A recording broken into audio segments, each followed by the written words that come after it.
Assalamualaikum warahmatullahi wabarakatuh.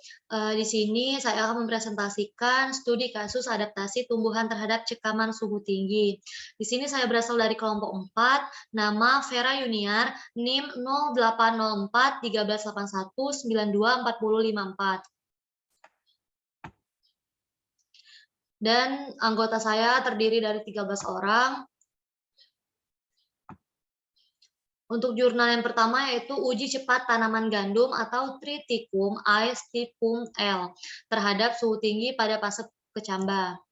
Nah, untuk pendahuluannya yaitu suhu merupakan salah satu masalah penting yang dapat mempengaruhi perkecambahan, pertumbuhan, dan hasil tanaman gandum. Nah, suhu tinggi dapat menyebabkan terhambatnya penyerapan air dan zat-zat, rusaknya membran tilakoid, turunnya laju fotosintesis daun, meningkatnya aborsi embrio, turunnya jumlah biji, durasi, dan laju pengisian biji, rusaknya protein, terhambatnya sintesis protein, dan inaktivasi enzim. Nah, mekanisme toleransi tanaman terhadap cekaman suhu tinggi dilakukan melalui perubahan pada proses biokimia dan fisiologi. Nah, suhu tinggi memainkan pengaruh yang sangat kritis dalam perkecambahan karena hal tersebut mempengaruhi laju penyerapan air dan zat-zat lain yang dibutuhkan untuk perkecambahan. Pendekatan utama yang dapat digunakan untuk melihat kemampuan ketahanan tanaman terhadap cekaman suhu tinggi secara morfologi, yaitu dengan melihat pertumbuhan tunas dan kemampuan sistem perakaran dan penyerapan air. Identifikasi secara tepat varietas gandum yang toleran terhadap suhu tinggi dapat dilakukan oleh menggunakan inkubator yang dilengkapi pemanas sesuai dengan suhu yang diinginkan. Penelitian pengujian secara cepat ini diharapkan memiliki toleransi yang positif terhadap ketahanan dan fase pertumbuhan dan reproduktif. Nah, untuk metode penelitian itu alat dan bahan. Bahan tanam yang akan digunakan adalah benih 3 varietas tanaman gandum, yaitu varietas dewata, nias, dan selayar, kertas saring, aquades, petri dish, inkubator suhu, dan alat tulis. Nah, untuk cara kerjanya itu sendiri, yang pertama itu benih ditanam pada petri dish yang dialas dengan kertas saring yang telah dibasahi dengan aquades. Selanjutnya itu inkubasi pada inkubator selama 14 hari dengan penyinaran 12 jam. Selanjutnya itu pemberian air 2 hari sekali 10 mili per petri dish. Nah, selanjutnya itu pengamatan dilakukan 14 HST. Pengamatan perubahan yang diamati adalah presentasi benih berkecambah, panjang tunas, panjang akar, jumlah daun, jumlah akar, bobot basah tunas dan akar, serta bobot kering tunas dan akar. Nah, berikut ini hasil tabel 1 itu pengaruh suhu dan varietas terhadap presentase daya berkecambah, panjang akar, dan jumlah akar 3 varietas gandum.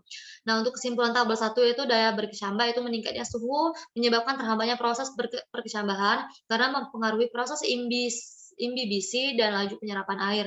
Selain itu juga menyebabkan terjadinya inaktivasi enzim. Nah, untuk panjang akarnya itu sendiri itu pada suhu yang akan tinggi akan menyebabkan menghambat pertumbuhan akar sehingga menjadi lebih pendek. Nah, untuk jumlah akar itu suhu tinggi diduga mengganggu proses metabolisme sel, misal inaktivasi enzim, denaturasi protein, dan sintesis RNA sehingga dapat menghambat pertumbuhan sel dan jaringan pada tanaman. Berikut ini tabel kedua yaitu pengaruh suhu dan varietas terhadap jumlah daun dan panjang varietas tunas 3 varietas gandum.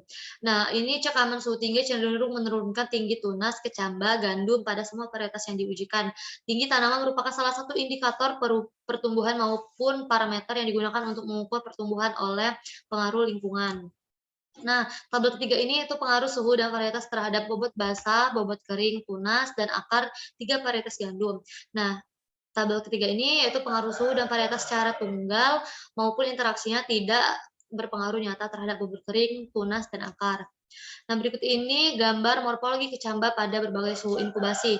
Pertumbuhan paling tinggi terlihat pada petri dish di umur 2 minggu suhu 25 derajat Celcius. Nah, untuk kesimpulan jurnal yang pertama ini yaitu pengujian suhu tinggi pada fase kecambahan dari 3 varietas gandum menunjukkan bahwa meningkatnya suhu hingga 35 derajat Celcius sangat berpengaruh presentase daya berkecambah, panjang akar, jumlah daun, panjang tunas, bobot basah tunas dan akar serta bobot kering tunas dan akar. Nah, untuk yang kedua itu varietas layar menunjukkan nilai yang lebih tinggi hampir pada semua pengamatan dibandingkan kedua varietas lain saat meningkatnya suhu yang diberikan.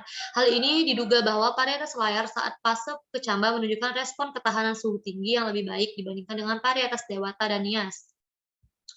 Selanjutnya itu ada jurnal yang kedua, yaitu mekanisme tanaman padi atau Oryza sativa dalam menghadapi cekaman suhu tinggi pada stadia generatif. Nah, untuk gambar yang pertama itu yaitu mekanisme tanaman padi atau Oryza sativa dalam menghadapi cekaman suhu tinggi pada stadia generatif. Nah, hubungan antara suhu maksimum harian dengan persentase bunga yang memiliki lebih dari 5 butir polen yang mampu menyerbuki stigma selama pengamatan 7 hari. Nah, suhu yang tinggi akan menghambat pengambatan polen yang dapat menyerbuki stigma. Pada suhu di bawah 32 derajat Celcius, persentase bunga dengan jumlah polen yang matang yang mampu menyerbuki stigma lebih dari 5 buah adalah di atas 90%. Saat suhu di atas 30 derajat Celcius, penurunan yang drastis terjadi sehingga mencapai kurang dari 80%. Hal ini sesuai dari hasil percobaan Jagadish et al. 2007 yang menyatakan bahwa batas suhu malai padi yang menginduksi sterilitas bunga berada pada kisaran 33,7 derajat Celcius. Penyerbukan butir polen yang cukup pada stigma sangat menunjang bagi persentase pembentukan biji pada bulir malai dan tergantung pada masing-masing kultivar. Nah, untuk dapat melakukan fertilisasi atau penyerbukan yang sempurna diperlukan lebih dari 5 butir polen daripada yang berkecambah atau menyerbuki stigma, sehingga apabila hal ini tidak tercapai, besar kemungkinan bunga tersebut akan menjadi steril pada kondisi suhu tinggi dan lembab. Suhu daun akan mengalami peningkatan pada saat tanaman tercekam suhu tinggi. Nah, berikut ini gambar pengaruh cekaman suhu tinggi pada karakter fisiologi bulir pada toleran suhu tinggi selama stadia perkembangan dan pematangan. Itu gambar A, berat kering, gambar B, kadar air, eh, dan MRT itu gambar C, dan T1 dan T1 dan T2 itu gambar D. Transport asimilat berhubungan dengan pergerakan air pada bulir padi. Berdasarkan studi histologi, perkembangan endosperma pada bulir padi menunjukkan adanya transport asimilat dan air ke dalam kariopsis selama stadia matang susu. Pada perlakuan suhu dingin, kandungan air menurun karena lambat selama fase pematangan. Hal ini menunjukkan adanya pemanjangan waktu pematangan dan tingginya kandungan air dalam biji. Pada saat matang kuning, terjadi penurunan kadar air yang menurunkan nilai T2 dan menyebabkan perubahan pati dari fase cair menjadi padat seiring dengan akumulasi transport asimilat.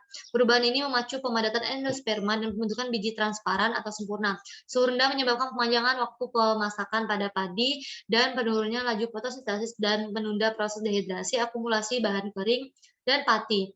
Memperpanjang waktu pengisian bulir dan menunda kematangan dengan mempertahankan ketersediaan mobilitas air untuk waktu yang lebih lama, sekitar 7 hari dibandingkan padi yang ditanam pada suhu tinggi. Berikut ini gambar pengaruh suhu tinggi pada morfologi butir beras pada 14 hari setelah berbunga. Nah, itu gambar kiri itu ilustrasi penampang vertikal bulir beras. Nah, untuk gambar kanan itu sampel diwarnai dengan 0,1% tuluidin biru. Nah, berikut ini gambar pengaruh suhu pada kualitas bulir pada padi selama proses pematangan. Nah, stadia tanaman dan waktu pembukaan bunga padi merupakan saat yang paling sensitif terhadap suhu tinggi, sehingga varietas padi yang memiliki waktu bunga terbuka atau WTB lebih awal dari waktu normal merupakan salah satu cara penghindaran terhadap cekaman suhu tinggi tinggi pada siang hari. Nah, semakin tinggi suhu udara, semakin cepat WTB pada varietas tersebut. Hal ini mengindikasikan bahwa padi mempunyai kemampuan untuk membuka bunga lebih awal pada kondisi suhu yang lebih rendah pada pagi hari dengan mendeteksi dan merespon pada suhu malam yang tinggi.